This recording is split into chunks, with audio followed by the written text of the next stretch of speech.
تازه خبر راشد خان له کپتانۍ لري او پر ځای اصغر افغان بیا کپتان شو. ګرانو لیدونکو السلام علیکم.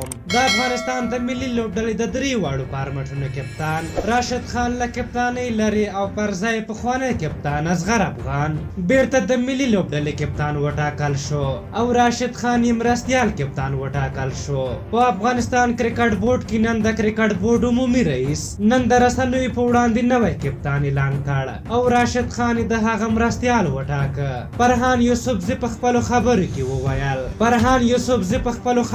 وویل چې د غوراوي کمیټې او د تخنیکي بورډ سره له ناستو او مشورو وروسته پریکړه وکړه چې اصغر افغان بیرته د ملي لوبډل مشر کړي. هغه وویل چې راشد خان په نورو لوبو کې هم ډیر مصروفه وي او همداراز راتلونکي کې آسیا جام او نړیوال جام هم لرو، نو اصغر افغان په دې لوبډل مشر وټاکه تر څو له تجربو یې ګټه واخلو. اصغر افغان بیا په خپلو خبرو کې له کرکټ بورډه مننه وکړه چې په هغه یې باور وکړ او همداراز یې وویل چې مخکې هم 4 کاله د ملي لوبډل مشري کړې او ټولو خلکو ته یې خپله وړتیا ښکاره کړې ده او دا ځل به هم هڅه وکړي چې یو بریالی کپتان شي.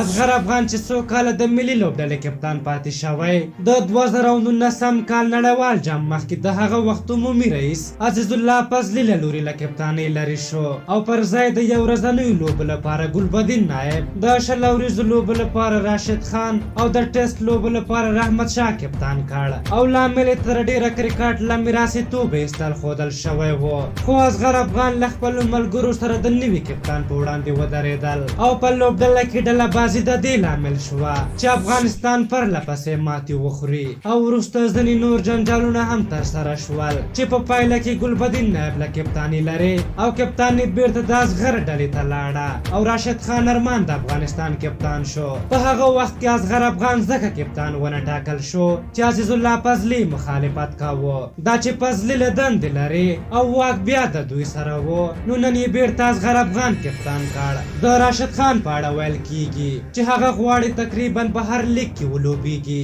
نو دا چې دومره مصروفه وي او غواړي ډېرې پیسې وګټي او ډېر شهرت ترلاسه کړي، نو د ملي لوبډلې کپتاني ورته دومره ارزښت نه لري، نو ځکه د کپتانۍ لپاره اصغر افغان راوړاندې کړ. په هر حال تاسو د کرکټ بورډ دغه پریکړه څنګه ارزوئ؟ خپل نظرونه هم راته په کومنټ کې ولیکئ. که زموږ ویډیو مو خوښه شوې وي ضروري لایک کړئ. تر بلې ویډیو مو په لویو بخښونکي خدای سپارم. د الله په امان.